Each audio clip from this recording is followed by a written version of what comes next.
2026 మళ్ళీ మన కంట్రీ మొత్తం ఒక పేరు గురించి మాట్లాడుకుంటున్నాం. దట్స్ సోనం వాంగ్చుక్. కానీ ఈసారి ఆయన కొత్త ఇన్నోవేషన్ వల్ల కాదు, ఒక డెసిషన్ వల్ల. ఆయన ఇండిఫినైట్ హంగర్ స్ట్రైక్ స్టార్ట్ చేశారు. అండ్ ఎందుకు, అసలు ఏం జరిగింది, ఎవరి సోనం వాంగ్చుక్ అండ్ ఆయన డిమాండ్ ఏంటి, ఈ వీడియోలో కంప్లీట్ స్టోరీ చూద్దాం.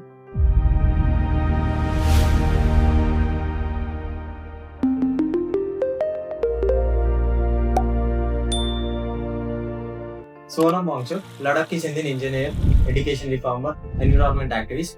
ఆయన ప్రాక్టికల్ ఎడ్యుకేషన్ ఎంకరేజ్ చేస్తూ సెక్మాల్ అనే ఇన్నోవేషన్ ఎడ్యుకేషన్ క్యాంపస్ ని ఎస్టాబ్లిష్ చేసినారు. 3 Idiots సినిమాలో రాచో క్యారెక్టర్ కి ఇన్స్పిరేషన్ గా సోనం వాంగ్చుక్ పేరు వినిపిస్తుంది. ఆయన ఎడ్యుకేషన్ సిస్టమ్ లో ప్రాక్టికల్ లెర్నింగ్ ఉండాలని ఇప్పటి నుంచో చెప్తున్నాం. కానీ సోనం వాంగ్చుక్ స్టోరీ ఈ హంగర్ స్ట్రైక్ తో స్టార్ట్ కాలేదు. చాలా ఇయర్స్ ముందు ఆయన education reforms, environment protection and Ladakh development కోసం వర్క్ చేస్తున్నారు. ప్రాక్టికల్ లెర్నింగ్ ని ఎంకరేజ్ చేస్తూ స్టూడెంట్స్ కేవలం ఎగ్జామ్స్ కోసం కాకుండా రియల్ లైఫ్ ప్రాబ్లమ్ సాల్వ్ చేయగలిగే స్కిల్స్ డెవలప్ చేసుకోవాలని చెప్పినారు. ఆయన ఎస్టాబ్లిష్ చేసిన సెక్మాల్ క్యాంపస్ ట్రెడిషనల్ క్లాస్ రూమ్స్ కన్నా హ్యాండ్ ఆన్ లెర్నింగ్ మీద ఎక్కువ ఫోకస్ చేస్తుంది. ఐస్టూపా అనే ఇన్నోవేషన్ ద్వారా హిమాలయన్ విలేజెస్ లో వాటర్ షార్టేజ్ ప్రాబ్లమ్ కి సొల్యూషన్ కనిపెట్టడానికి ప్రయత్నించారు. ఈ ప్రాజెక్ట్ ఇంటర్నేషనల్ రికగ్నిషన్ కూడా అయిపోయింది. ఇప్పుడు 2026 లో సోనం వాంగ్చుక్ ఢిల్లీలో హంగర్ స్ట్రైక్ స్టార్ట్ చేసినారు.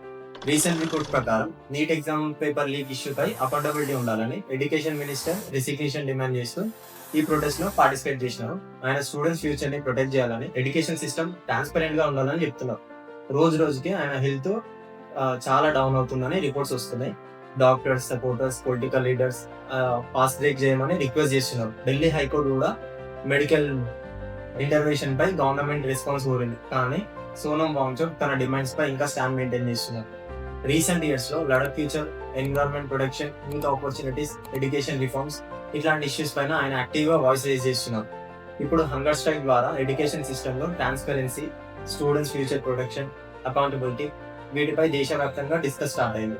ఆయన డిమాండ్స్ తో అందరూ అగ్రి అవ్వాల్సిన అవసరం లేదు. కానీ పీస్ఫుల్ డెమోక్రాటిక్ ప్రొటెస్ట్ అనే కాన్సెప్ట్ ఇండియన్ డెమోక్రసీలో ఒక ఇంపార్టెంట్ పార్ట్. అందుకే ఈ ఇష్యూ గురించి కంప్లీట్ ఫ్యాక్ట్స్ తెలుసుకొని మీ ఓన్ ఒపీనియన్ ఫామ్ చేసుకోవడం చాలా ఇంపార్టెంట్. హిస్టరీలో చూస్తే చాలా సోషల్ చేంజెస్, పీస్ఫుల్ ప్రొటెస్ట్ ఇట్లాంటి వాటి వల్ల చాలా జస్టిస్ వచ్చినాయి.